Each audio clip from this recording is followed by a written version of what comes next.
कायद्याचा अभ्यास करणारे आणि नुकताच बार काउन्सिल ऑफ इंडिया किंवा बार काउन्सिल ऑफ स्टेट यांच्याकडे आपलं एनरोलमेंट करून नुकताच वकिली म्हणजेच अधिवक्ता म्हणून प्रॅक्टिस करत असलेल्या माझ्या सर्व लर्नर फ्रेंड्ससाठी AIB-19 ची नोटिफिकेशन हे आलेले आहेत।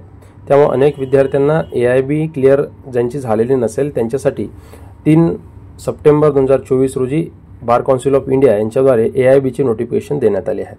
त्यामुळे या नोटिफिकेशनमध्ये AIB कधी होणार आहेत म्हणजे AIB-19 ची एग्जाम कधी होणार आहेत, ऑनलाईन फॉर्म कधीपासून सुरू होणार आहेत, पेमेंट मेथड काय आहेत याची सविस्तर माहिती आपण आजच्या व्हिडिओमध्ये पाहणार आहोत।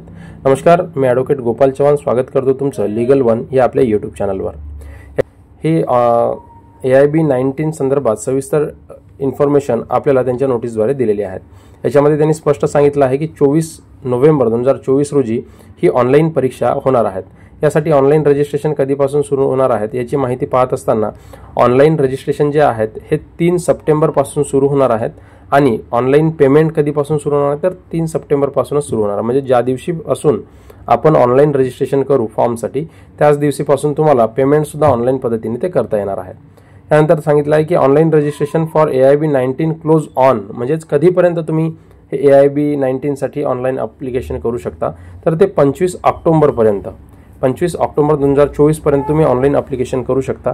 परंतु तुम्ही जर तुम्हाला तुमची पेमेंट राहिली असेल, तुम्ही ऑनलाईन अप्लाय केलं असेल परंतु तुम्ही पेमेंट केलं नसेल तर ते तुम्हाला 28 ऑक्टोबर पर्यंत तुम्हाला ऑनलाईन पद्धतीने पेमेंट करता येणार आहे।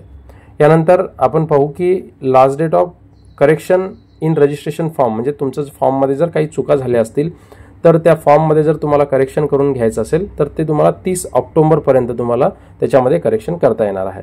रजिस्ट्रेशन डेट जरी 25 ऑक्टोबरला संपत असेल तरी तुम्हाला फॉर्ममध्ये करेक्शन जे आहे हे 30 ऑक्टोबर पर्यंत तुम्हाला ते करता येणार आहे।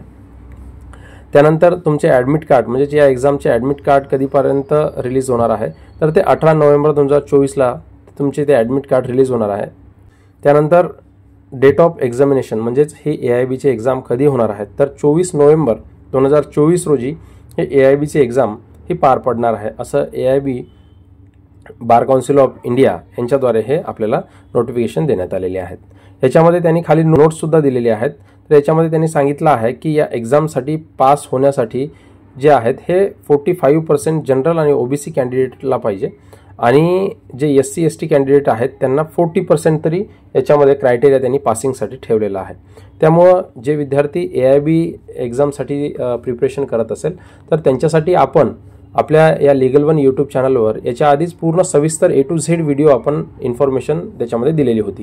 त्याच्यामध्ये सिलेबस काय आहे, त्याच्यामध्ये सब्जेक्ट किती आहेत, कोणत्या सब्जेक्टला किती मार्क्स आहेत आणि त्याचा पेपर पॅटर्न कसा आहे, अभ्यास कशा पद्धतीनं करायचा आहे तर याची सविस्तर सगळी माहिती आपण याच्या आधीच्याच व्हिडिओमध्ये तुम्हाला लीगल वन आपल्या YouTube चॅनलवर मिळून जाईल। तरी तिथे जर मिळत नसेल तर तुम्हाला डिस्क्रिप्शनमध्ये त्याची लिंक मी दाखल करून देईन, तिथून तुम्ही ते व्हिडिओ पाहू शकता।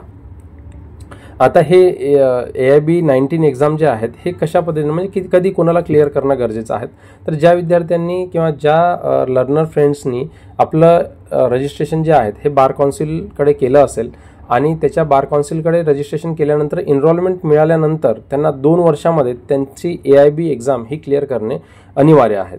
जर समजा त्या 2 वर्षामध्ये AIB एक्झाम जर क्लिअर करत नसेल तर त्यांचं रजिस्ट्रेशन जे आहेत म्हणजे बार काउन्सिल ऑफ इंडिया किंवा ज्या स्टेट बार काउन्सिलकडून त्यांनी रजिस्ट्रेशन केलं असेल तर त्यांचं जे सनद आहे ती सनद कॅन्सल सुद्धा होऊ शकते। तसं ॲफिडेविट जे आहेत हे जेव्हा आपण रजिस्ट्रेशन करतो किंवा सनदसाठी अप्लाय करतो तेव्हा आपण ॲफिडेविट आपण बनवून बार काउन्सिलकडे आपण देत असतो।